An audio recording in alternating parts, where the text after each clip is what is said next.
Ah, kowe iki ngopo kok kat mau anggap wae. Kuwi lho, Dara ndek wingi bar ngewangi midodareni nang mantenane mbake. Heeh, kesel banget awakku sedina sewangi ora enek lerene. Lho, midodareni kuwi apa to? Kuwi lho, midodarene kuwi salah sijine adicara mantenan sing diadakne ing wayah bengi. Oh, kuwi sing jarene widodari teko ngeki donga dinggo manten wedok to. Nah, heeh. Lah kowe ndek iki ngewangi apa wae, Dar?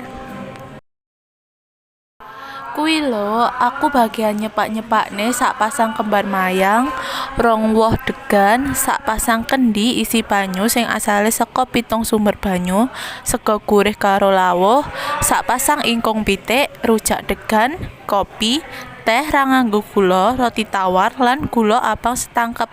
Wes sih. Waduh, kok akeh men. Ya pancene ngono kabeh kuwi kan uba rambene midodareni. Lah nek urutane adicara midodareni kuwi ana apa wae? Nek midodarene kuwi biasane ana jonggolan, tantingan, kembar mayang, catur weda karo sing keri dhewe ana wilujeng majemukan. Heeh, leres tenan.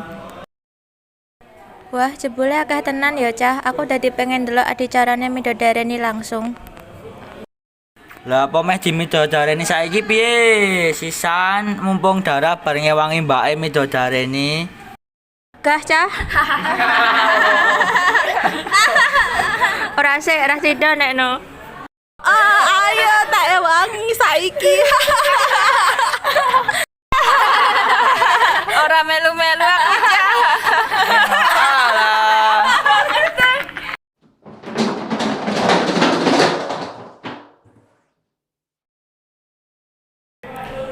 Tuh bahas apa tadi?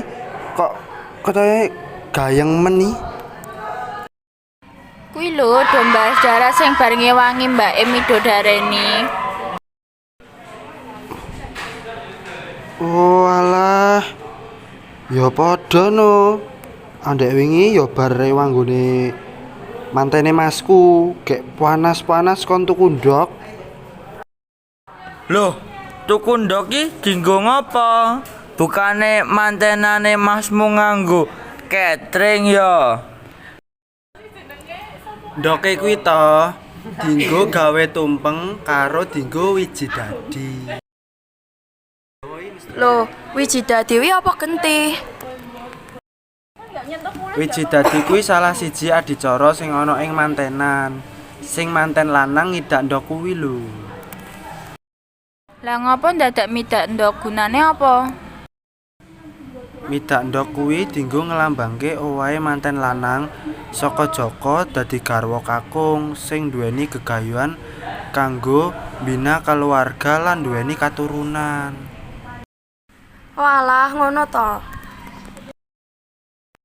Wes Bel, ayo gelis balik nang panggone dhewe-dhewe. Ayo. Ayo.